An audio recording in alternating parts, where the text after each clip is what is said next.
My friend, the clock is ticking on a decision that could define the entire future of the Eagles. And the man at the center of it has never called a single play in the National Football League. Not one. Zero.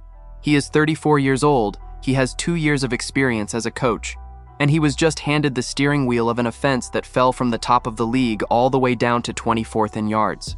And the most striking part is that Nick Sirianni just said, publicly, that he is not the least bit worried about it.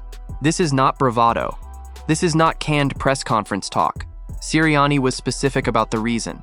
And it is exactly that reason splitting the Philadelphia fan base right down the middle at this moment. Because on one side you have people who see courage, and on the other, you have people who see a desperate bet on a resume that barely exists. If it goes wrong, it is not just a coordinator who falls. The quarterback falls, the head coach falls, and the entire competitive window falls for a team that lifted the Lombardi Trophy less than 2 years ago. If you are a die-hard Eagles fan, hit that like button and subscribe to the channel right now. Because this is by far the riskiest decision Philadelphia made this entire offseason, and it is going to be judged as early as September 13th. You are going to want to understand this before the first snap. Here is the deal.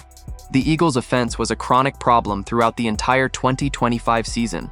1 year after winning the Super Bowl, the team finished only 19th in points scored and 24th in total yards. Philadelphia parted ways with offensive coordinator Kevin Patullo, who was dismissed 2 days after the wildcard round loss, 23-19, to the San Francisco 49ers. And after 2.5 weeks of searching, the team announced his replacement, Sean Mannion, the former quarterback's coach of the Green Bay Packers, now the offensive coordinator of the Philadelphia Eagles. And now comes the part that sends a chill down the spine of anyone who understands football. Mannion is not just a first-time coordinator. He is a first-time play caller. He has never called plays at the professional level. He has exactly 2 years of experience as a coach. He joined Green Bay as an offensive assistant in February of 2024, was promoted to quarterbacks coach in January of 2025 following the retirement of Tom Clements, and less than 12 months later he was taking over one of the most scrutinized offenses in the entire league. He is also the 5th offensive coordinator of the Nick Sirianni era. Shane Steichen, Brian Johnson, Kellen Moore, Kevin Patullo, and now Mannion. 5 coordinators in 5 years, my friend. So the question the whole city asked was direct. How is the head coach not worried about this? And Sirianni answered. He said he is not at all concerned about Mannion's inexperience, because the guy works extremely hard, and he will keep working extremely hard to be as prepared as he possibly can be on game day. And he followed it up with the structural argument, which is the most important point in the entire quote. Mannion has people around him. He has coaches in that same building who have already been in this exact situation and have already done this job. He has a lot of people to bounce ideas off of. That, according to Sirianni, is what dilutes the risk. Sirianni went further, and the second part is revealing about what he values. He said Mannion loves football and loves to work. That sometimes we look at somebody and just think, man, that guy is talented. That guy simply has it. But that nothing happens, whether it is with a player or with Sean, without a real obsession with getting better. And that Mannion has exactly that obsession with his craft, which in his view explains why this young man has climbed so quickly in the profession. And look, there is substance behind that argument. Let us go to the numbers. Mannion is not a stranger in the room. He was a quarterback in this league for 9 seasons, selected in the 3rd round of the 2015 draft by the Los Angeles Rams, and he passed through the Rams, the Vikings, and the Seahawks before ending his playing career after the 2023 season. In other words, that is 11 years inside National Football League locker rooms, learning from some of the best offensive coaches of this generation. And in his only year as quarterbacks coach in Green Bay, the performance was concrete. Jordan Love completed 66% of his passes for 3,381 yards, with 23 touchdowns against just 6 interceptions, and a passer rating of 101.2, the 6th best in the league among quarterbacks with at least 10 starts. And backup Malik Willis, who had been considered a disappointment in Tennessee, completed 30 of 35 passes for 422 yards and 3 touchdowns, with no interceptions. And there is one detail in his resume that reinforces exactly the argument Sirianni used. Across his career as a player and as a coach, Mannion has been directly around an impressive list of offensive minds in this league.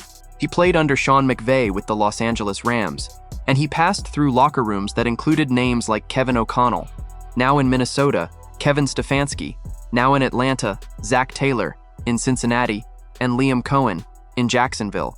As a coach, he worked under Matt LaFleur in Green Bay, who publicly described him as someone who takes complete ownership of everything, puts in the hours, and goes well beyond what is asked of an assistant coach. In other words, his influences carry the weight of the Mike and Kyle Shanahan coaching tree. That does not replace experience calling plays, but it explains why so many people inside this league treat this young man as a coach on the rise. Now think about this with me. What is the one proven specialty of this coach? Developing quarterbacks. And what is exactly the #1 problem for the Eagles right now?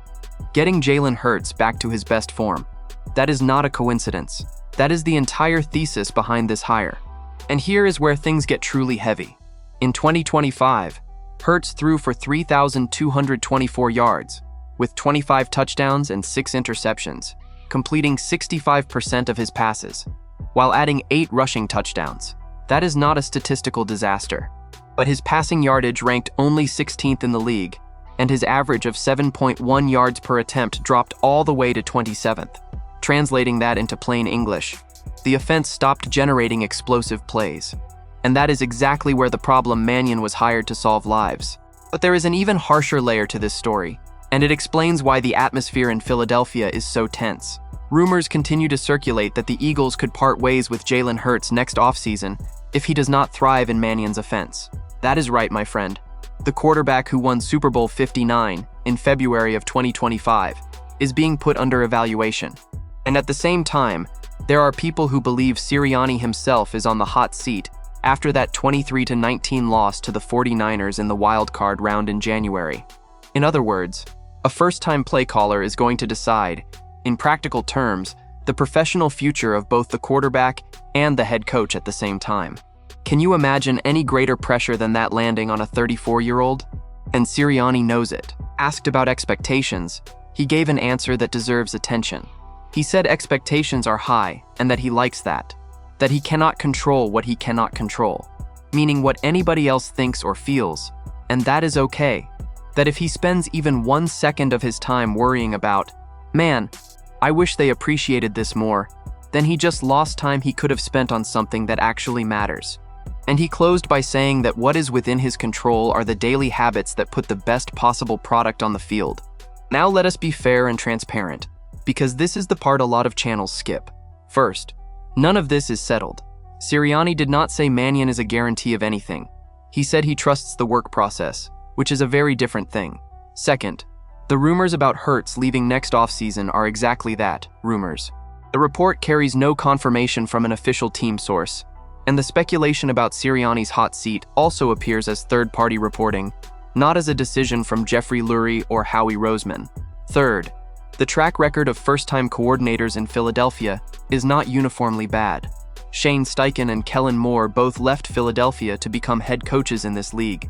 The system has been producing coaches. Fourth, the 2025 performance cannot be dumped entirely on the offense, since the team dealt with internal turbulence, including the issues involving A.J. Brown before he was traded to the New England Patriots in early June.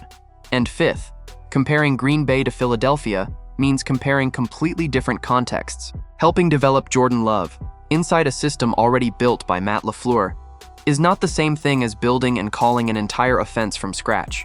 But it would also be naive to pretend there is no real risk here.